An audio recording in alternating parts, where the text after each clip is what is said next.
Tell your friends you nice to meet them. I never gotta see them.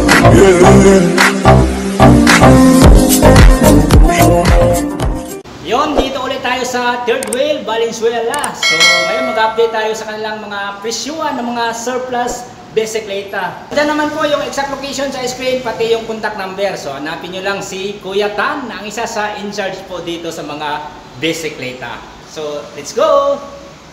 So, ito may presyo talaga 12,000 pesos. Hybrid na Merida Grand Road T1. So, ang sukat 52-47, 52 top, 47 seat tube.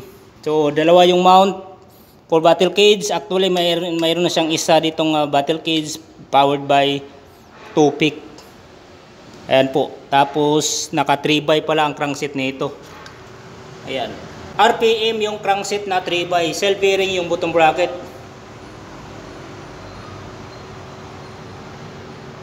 FD, Shimano, pedals, yan, alloy po, pero look like plastic pero alloy po siya.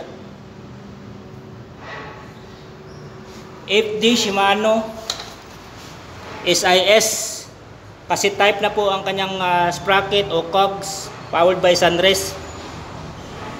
So 3x8 yung sit up, yung hubs na kinabit dito Shimano 2200. Yung gulong Panaracer 700 by 35C. Yung rims na kinabit DX 221 powered by Panaracer. Yung stem X Mission. Saddle Speed X Mission pa rin. Stem X Mission. So naka-combo shifter siya, powered by Shimano 8-speed. Meron siyang ilaw, pa-check nyo lang kung gumagana tong ilaw. Yan, naka V-brake, harap at likod. Quick release na po ito. Tinidor. And Merida. And hybrid na Merida. 12,000 pesos mga kabikers ha. Ulitin ko lang, alloy po ito ha. Yun, dito tayo kay Giant. Si Giant D5 28,000 pesos. 5350 ang sukat, 53 yung top tube, 50 naman yung seat tube. And medium Giant 4. STI na kinabit dito Shimano Claris, non-series ang caliper, quick release yung hubs, spin force yung rims, Cresta valve.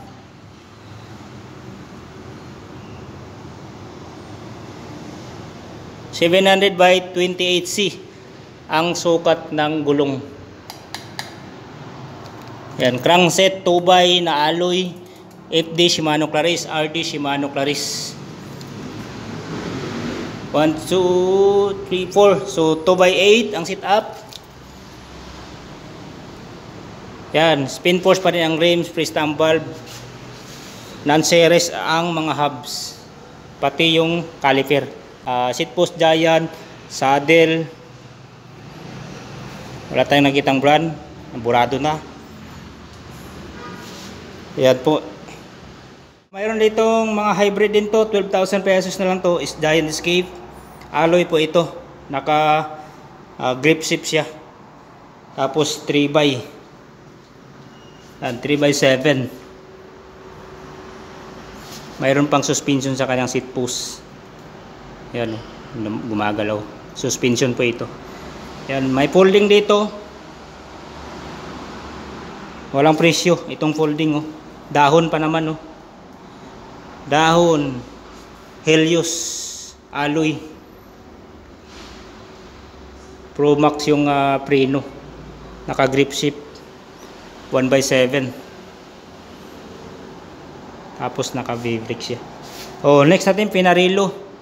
Yan, 65,000 pesos, carbon loaded po ito. Shimano 105 STI, caliper Shimano 105. Campagnolo yung rims, hubs, crankset Moss, carbon loaded. Pati yung mga plato. 5034. Dalawa mount, may extra na siyang battle cage, FD 105, RD 105. So 2x10 ang setup nito. Carbon loaded pa rin seat post, saddle niya. So sukat 53, 54. 53 yung top tube, 54 yung seat tube. Presyo 65,000 pesos. Carbon loaded po yan. Pinarello 3. O next natin tong Focus. Presyo dito 55,000 pesos. Yan, carbon loaded din po ito. Focus Kayo. Focus Kayo. O Focus Kayo. Galing, no? So ang sukat ng batalya 51, 48. 51 yung top, 48 yung seat tube. So yung crankset kinabit dito is ram red. Ito ang pedals niya, oh. Tapos 3450 ang plato. SRAM pa rin yan. FD, Ultegra. Dalawa na po yung battle cage. RD, Dura Ace. So 2x10 ang setup nito. Naka-elite na po ang kanyang rims, powered by full chrome, pati yung hubs full chrome. Free saddle bag, powered by Pisik. Spacer carbon loaded, drop bar, connect, STI 105, mga caliper Shimano, Ultegra. Ganun din yung hub sa harap. Pati rims full chrome. 55,000 pesos pamain po ako nito. Saddle yan, Pisik.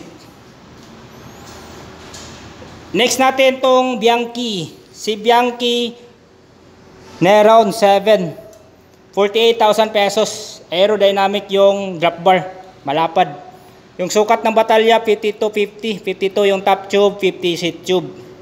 So ang dalawa na po ang mount for battle cage. Yan, 6,000 ang aluminum na ginamit dito. Yan, makinis pa po ang batalya niya. Yan po, pero dito sa kanyang seat stick, powered by carbon, Kevlar. Diba? So crankset, FSA, Gossamer. Yan, 2x pa rin yan, 3450, Halotech, Tiagra yung FD, Shimano 105 yung RD, 2x10 yung setup, yan Shimano yung hubs na RS300. Yan yung rims Bianchi, yan 8470 Alex rims. Vittoria Zafiro ang gulong na 700/25C. Tiagra caliper, seat post carbon loaded, Pisik ang saddle. Headset, FSA, stem PR, drop bar. Ano bang drop bar nito? PR din ata. Ayan.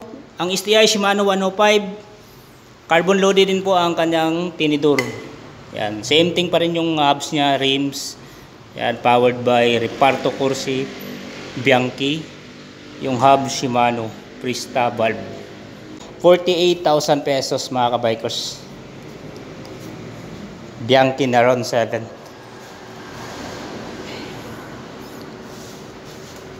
Ito anchor, oh. Carbon loaded. Presyo 55,000 pesos. 51.45 ang sukat ng batalya. 51 top, 45 seat tube. 5 frame battle cage na po siya. Tapos may mount pa dito. Naka-direct mount pa ang kanyang FD. Yan, 105 po yan. Shimano 105 din po ang kanyang crankset na 2x. Uy, may tunog. Naka-oval pala ang mga plato na ito mga kabikers. So kung napapansin nyo, hindi bilog, oval, di ba? Rider, ayan, oh, power ring 5034 oval. May tunog pa ang kanyang hubs. Yan, 105 RD to 2x11 po ang setup nito. Yung hubs sa likod, wala tayong nakitang brand, pero yung rims full chrome, Bridgestone po ang gulong, Presta valve, Shimano 105 caliper, seat post, alloy, saddle, bone trigger. Stem, Dida 01.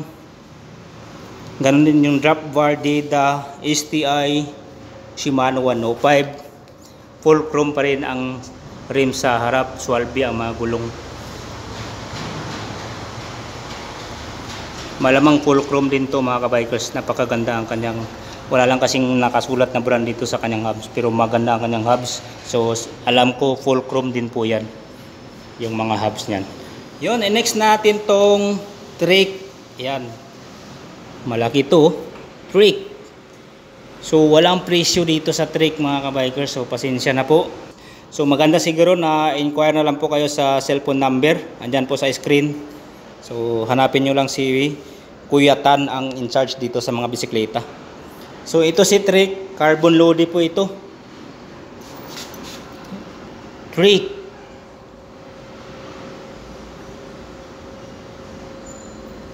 Ang sukat dito 55-55. Uy, pang malaking tao talaga. Eskwalado 55-55. So mayroon na siyang dalawang free battle cage, 2-pick. Yan, 2x po ang setup nito. Shimano 105 pa ang kanyang crankset. Pedals niya, oh. Tapos 39-53 ang ngipin. Diba, pang malakasan to, ah. FD 105. Sound check, tahimik lang ang kanyang hubs. Powered by Bontrager Race. Yung RD powered by Ultegra. So 2x11 po ang setup nito. Yung rims Bontrager freestyle valve. Yung gulong, ayan po, 700/25C. Powered by Formula Pro. Yung iba dito mga tubeless ready na. Uy, may ano pa sa dito, butas, oh. May butas pero naka-external yung mga kable. Yan, nasa labas lahat ng mga kable. Seat post. Ibang brand nitong seat post, wala na, matanggal na yung mga tatak. Tapos seat post clamp, ito. Pro logo saddle. Adjustable yung stem, powered by Uno. Yung drop bar, Bontrager din po ito. Tapos yung STI, Shimano 105. Caliper, Shimano 105. Yan, carbon loady po ang kanyang tinidor. Ganon din yung hubs, rims, powered by Bontrager.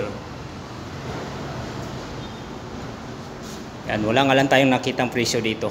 So pasensya na, wala tayong presyong nakita dito. So the best siguro, inquire na lang po kayo sa cellphone number, andyan po sa screen. Hanapin nyo lang po si Kuya Tan, ang in charge po dito sa mga bisikleta. So ang sukat po ng batalya nito, 53-52. 53 yung top tube, 52 naman yung seat tube. So yung crankset na kinabit dito, Shimano Lanceres na 3x. Alloy na po to, tapos naka-cell bearing ang bottom bracket. Pedals alloy, FD Shimano Tourney. So yung Arding kinabit, Shimano Claris. So 3x8 yung setup nito, kasi type na po ito. Freestyle valve. Ayan, 700/35C ang sukat. So hybrid nga pala ito mga kabikers, yung setup nito. Yan, Merida na Grand Speed 100. Okay, yan. Yung tinidor, alloy na po yan. Tapos mayroon siyang mount dito. Yung rims powered by Comtes. Tapos naka disc brake na po ito. So nga lang naka straight bar siya. Kaya hybrid ang forma o dating nito. Yan, handle grips powered by Merida. Combo shifter na Shimano. Yan, may bell. Yan, 3x8 po yan. FEC yung spacer, headset, Merida. Ayan po. So kung gawin yung gravel, palitan nyo lang tong handlebar nya, gawin yung drop bar. So magiging gravel na to. Dahil 35C po ang sukat ng mga gulong. Actually, mayroon pa siyang gap. So kaya pang gawing 40C ang gulong. O 38C. Yon, next tayo. Dito kay Angkor. So wala din tong presyo mga kabikers, pasensya na ha. Angkor RA5. Yan, alloy. Yung tinidor, carbon loady. Yung sukat ng batalya, 53 yung top tube, 50 naman yung seat tube. So yung crankset dito, Shimano Sora na 2x, 3450. Alotech na yung bottom bracket. pedals alloy, FD Shimano Sora, dalawa yung mount niya, seat tube at saka down tube. Sora na rin po ang kinabit na RD. So 2x9 po ang setup nito. Tapos Shimano R500 yung hubs, pati yung rims pre-stang valve. So ang size ng gulong 700 by 28C, powered by Maxxis. Okay, yung caliper Shimano Sora, seat post, anchor, saddle, anchor. Spacer, carbon lodi, stem, anchor, drop bar, NATO. STI, Shimano Sora. Carbon lodi po ang tinidor niya. Yung rims at saka yung hubs, same lang, Shimano R500. 700 by 28C. Maxxis pa rin ang gulong sa harap. So pasensya na, wala tayong presyo nakita dito sa Anchor na RA. Dito ko na tatapusin ang aking vlog mga kabikers. Grabe, ang daming bisikleta po dito sa third wheel. So check nyo na lang yung ibang video natin. Andyan po sa ating YouTube channel, Kung Els Only Bike. So this time, ito lang muna dahil halos iniisa-isa po natin yung mga pisang nakakabit dito. Ayan, medyo mahaba na rin ang ating video. So ayan po, bisitahin nyo na lang po ang third wheel dito sa Valenzuela. So yung exact location, andyan naman po sa screen. At saka yung contact number, pwede kayong mag-inquire po at hanapin nyo lang po si Kuya Tan, ang isa sa in-charge dito sa mga surplus bisikleta. So salamat sa pagsama!